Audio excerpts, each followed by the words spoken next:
So this guy really hates the government. Now, the guy's name is Tim, and Tim, he's about 23 when this story starts, and he's living in Michigan. And as I said, Tim, he's the kind of guy who really loves guns, but he really hates the government.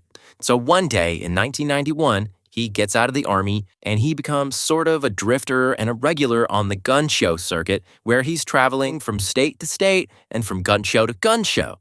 And there he sells military supplies and ammo and sometimes guns and stuff like that. But that's not the only thing he does there. He also rants and complains about the government to anyone who will listen. He passes out far-right extremist pamphlets and anti-government flyers, and he is die-hard about this. In fact, this is all he does. He doesn't have a regular job or anything like that. He sleeps in his car or on friends' couches, and he travels to gun shows and sells things and preaches this extremism to people. And about a year goes by, and then in 1992, something crazy happens. Some federal agents in Idaho get into a shootout with a guy and they kill some members of the guy's family in the standoff. And this pisses Tim off, and he thinks the government was in the wrong. The next year, in 1993, the Fed seize a religious compound in Waco, Texas, and they get into a shootout with the people of the compound, and the place ends up burning down, and a bunch of people unfortunately die. And this pisses Tim off even more, and he becomes convinced that both of these incidents prove that the government is willing to murder its own citizens, and he is not about to let this slide. So he decides to get revenge and blow up a federal building with a bunch of people in it, because he believes that once he does that, this will start a political revolution, that all of these concerned citizens will see how right he is and they'll join his cause. So in 1994, he gets to work on this plan, and he starts building explosives. Now, during this time, he's sort of staying on and off with his friend in Kansas, this guy, Terry Nichols. And so Tim and Terry Nichols, they start experimenting with different types of explosives in remote fields and on back roads, blowing up buckets and barrels and just other types of containers. Then, that same year, the federal government pisses Tim off again, because Congress passes a ban on certain types of assault weapons, and President Clinton signs it into law. And Tim loses his mind over this. He sees this as confirmation that the government is going to come and take his guns away, and he is not about to let that happen. And so this motivates him to move on to the next phase of his plan, choosing a target to bomb. So he starts traveling through the region, looking for the perfect building to blow up. He drives through Kansas City, Little Rock, Dallas, but at some point on his journey, he lands in Oklahoma City. And there he comes across the Alfred P. Murrah building, and he thinks that this is perfect. A bunch of government agencies work out of there, like the ATF and the Department of Transportation, and the Secret Service even has a field office out of there. So this place has a lot of federal workers in it. It's perfect for him. It's also around this time that he settles on the type of bomb he's going to use, an ANFO truck bomb, which is just fertilizer and some other stuff put into barrels and lined up in the back of a moving truck to create this big bomb. So he starts buying up a bunch of fertilizer and storing it in various locations until he's got enough. And as he's getting the supplies he needs, Terry Nichols is helping him steal dynamite and stuff. So now it's 1995, and Tim is finally ready to put his full plan into motion. And so he rents a moving truck, and he and Terry Nichols load all the stuff in it, and then they mix a bunch of stuff together and they make the bombs. Here's the thing though, these two guys, they think they are revolutionaries. But Terry Nichols, he ends up backing out. I mean, he hates the federal government just like Tim, but at the end of it all, he just can't bring himself to murder that many people. Plus, he doesn't want to get caught.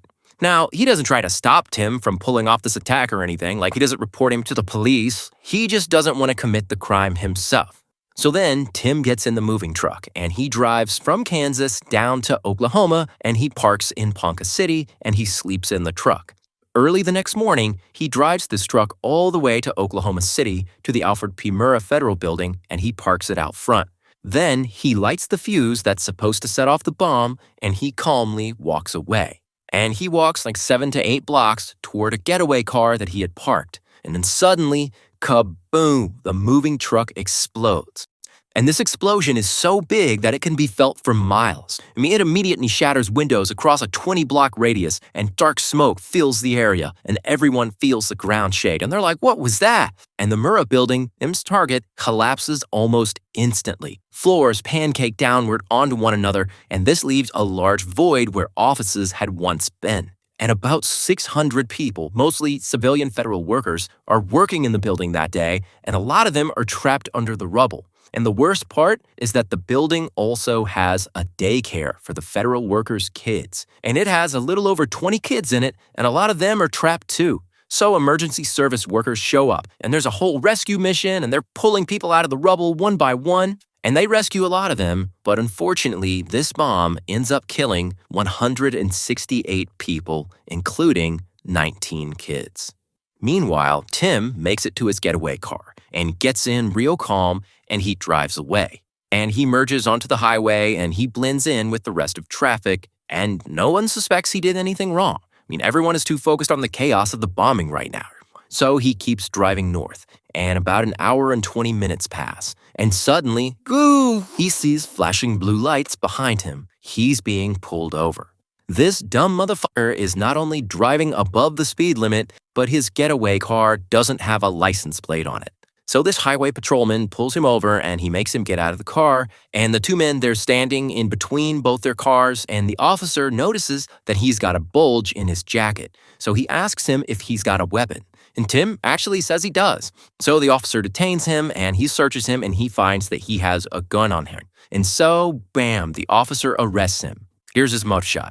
Meanwhile, back in Oklahoma City, police and the feds, they're investigating the bomb site, and they find a blown-up axle of the moving truck Tim used. And it's still got the vehicle identification number on it, and this is a truck that Tim had rented. So they talk to the clerk at the rental agency, and they're able to get a composite sketch of the guy who rented the truck, aka Tim. And from this sketch, they're able to identify Tim, who, by sheer coincidence, police already had in their custody because he was driving a car without a license plate like a dumbass. And so Tim, he's at the courthouse about to be released, but of course now they're not gonna release him, and they throw him back in jail. And eventually he goes to trial over the bombing, and he's found guilty, and he's sentenced to death. Well, Terry Nichols actually turns himself in, and even though he had backed out of the plan, he still gets life in prison.